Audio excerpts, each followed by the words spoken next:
मध्य प्रदेश के जनपद दतिया से बहुत बड़ी खबर। पूर्व गृह मंत्री नरोत्तम मिश्रा का टिकट कटने से दतिया में बवाल हो गया। नमस्कार, मैं मुकेश उदैनिया, आप देख रहे सीधे बोल यूपी। मध्य प्रदेश के दतिया में भाजपा के भीतर मचा राजनीतिक बवाल अब सड़क से लेकर पुलिस प्रशासन तक पहुंच गया। पूर्व गृह मंत्री नरोत्तम मिश्रा को उपचुनाव का टिकट नहीं मिलने के बाद उनके समर्थकों का विरोध हिंसक हो गया। राष्ट्रीय राजमार्ग 44 कई घंटों तक जाम रहा। पुलिस और प्रदर्शनकारियों के बीच टकराव हुआ, पथराव हुआ, आंसू गैस के गोले छोड़े गए। कई पुलिसकर्मी घायल हैं, जिनकी संख्या आधा दर्जन से अधिक बताई जा रही है। आखिरकार दतिया में ऐसा क्या हुआ कि भाजपा के ही कार्यकर्ता पुलिस से भिड़ गए, प्रशासन कह रहा है। और इस पूरे घटनाक्रम का राजनीतिक संदेश क्या है?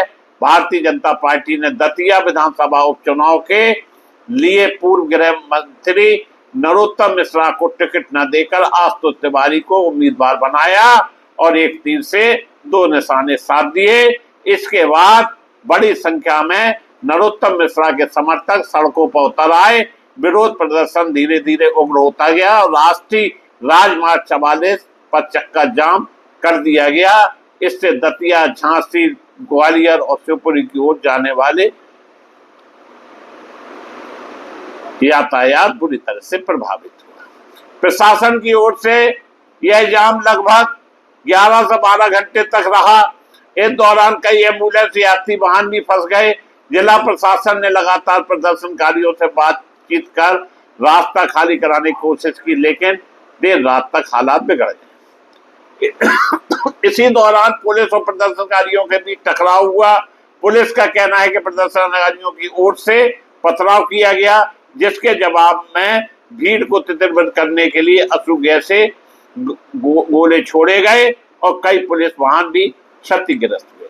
आधिकारिक जानकारी के अनुसार इस घटना में कई पुलिसकर्मी घायल हुए हैं। अलग अलग रिपोर्ट में 6 से 8 पुलिसकर्मियों के घायल होने की बात कही जा रही है। दतिया के जिला कलेक्टर स्वप्निल बानखेड़े ने बताया कि प्रशासन पूरी रात स्थिति को नियंत्रित करने में लगा रहा। उन्होंने कहा कि लंबा जाम लगने से 4 जिले प्रभावित हुए। आवश्यक सेवाएं पर भी असर पड़ा है। मीडिया से बातचीत में उन्होंने यह भी कहा कि पथराव की घटनाएं हुई हैं और प्रशासनिक अधिकारियों को भी जोखिम का सामना करना पड़ा। अब सवाल यह है कि मामला केवल टिकट वितरण का ही था या भाजपा के भीतर लंबे समय से चल रही नाराजगी का संकेत है। राजनीतिक विशेषज्ञों का मानना है कि किसी बड़े नेता का टिकट कटना केवल एक व्यक्ति का मामला नहीं होता, बल्कि उससे जुड़े कार्यकर्ताओं की भावना भी प्रभावित होती। जब विरोध हिंसक रूप ले ले, तब सबसे बड़ा नुकसान कानून व्यवस्था और आम जनता का होता है, जबकि जनता को इस मामले से कोई लेना देना नहीं होता है। यह भी ध्यान रखना जरूरी है, किसी भी लोकतांत्रिक व्यवस्था में विरोध प्रदर्शन करना अधिकार है, लेकिन सार्वजनिक संपत्ति को नुकसान पहुंचाना, पुलिस पर हमला करना या पथराव करना कानून के दायरे में अपराध माना जाता है। यदि किसी पक्ष द्वारा अत्यधिक बल प्रयोग का आरोप लगाया जाता है तो उसकी भी जांच निष्पक्ष होना चाहिए। आप सभी की निगाह इस बात पर है कि पुलिस इस मामले में कितने लोगों की पहचान करती है, किन धाराओं में कार्रवाई होती है और भाजपा नेतृत्व अपने नाराज कार्यकर्ताओं को किस तरह से शांत करता है। कुल मिलाकर दतिया उपचुनाव पहले से ही एक हाई प्रोफाइल माना जा रहा था। 2023 में विधानसभा चुनाव में नरोत्तम मिश्रा कांग्रेस के राजेंद्र भारती से हार गए थे। बाद में राजेंद्र भारती की सदस्यता होने के बाद इस सीट पर उपचुनाव हो रहा है। सबकी निगाह इस बात पर थी कि क्या भाजपा एक बार फिर नरोत्तम मिश्रा पर दांव लगाएगी, भरोसा जताएगी, लेकिन पार्टी के अंतिम समय में नया चेहरा सामने रख दिया। आशुतोष तिवारी को उम्मीदवार घोषित कर दिया, जबकि कांग्रेस से संभवतः दतिया के राजा घनश्याम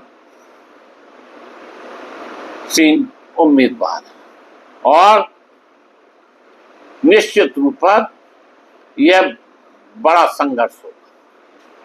दतिया की यह घटना केवल एक स्थानीय विरोध प्रदर्शन नहीं रही, इससे यह दिखाया गया कि टिकट वितरण जैसे राजनीतिक फैसले कभी कभी कानून व्यवस्था की चुनौती बन सकते हैं। अब आगे की कार्रवाई पुलिस की जांच और राजनीतिक दलों की प्रतिक्रिया तय करेगी। यह विवाद यही थमता है, यह आने वाले दिनों में और बड़ा मुद्दा बनता है। फिलहाल सबसे महत्वपूर्ण बात यह है कि हिंसा की निष्पक्ष जांच हो, दोषियों की पहचान हो और लोकतांत्रिक विरोध की मर्यादा बनी रहे। मध्य प्रदेश की राजनीति में आज की सबसे बड़ी खबर दतिया से सामने आई है। भाजपा ने अपने सबसे चर्चित नेताओं में से एक पूर्व गृह मंत्री नरोत्तम मिश्रा को उपचुनाव का टिकट नहीं दिया है, उनकी जगह आशुतोष तिवारी को उम्मीदवार बनाया है। इस फैसले के बाद दतिया में भाजपा के भीतर असंतोष की चर्चा तेज हो गई हैं और जो चर्चाएं विशेष रूप से हो रही हैं वो यह है कि भाजपा की पूरी कार्यकारिणी ने इस्तीफा दे दिया, लेकिन इस दावे की अभी तक आधिकारिक पुष्टि नहीं हुई। दोस्तों, दतिया में जो कुछ मौजूदा समय में घट रहा है यह मध्य प्रदेश सरकार के लिए भी शुभ संकेत नहीं। जहां उत्तर प्रदेश में राम मंदिर को लेकर बवाल खड़ा अभी शांत नहीं हुआ और मध्य प्रदेश में बवाल प्रारंभ हो गया। देखना यह है कि दतिया में इस बार बाजी कौन मारता है। इसी के साथ हम अपने शब्दों को विराम देता हूं। आपसे अपेक्षा करता हूं कि चैनल को आप सब्सक्राइब करें और कमेंट्स बॉक्स में जाकर आप कमेंट्स जरूर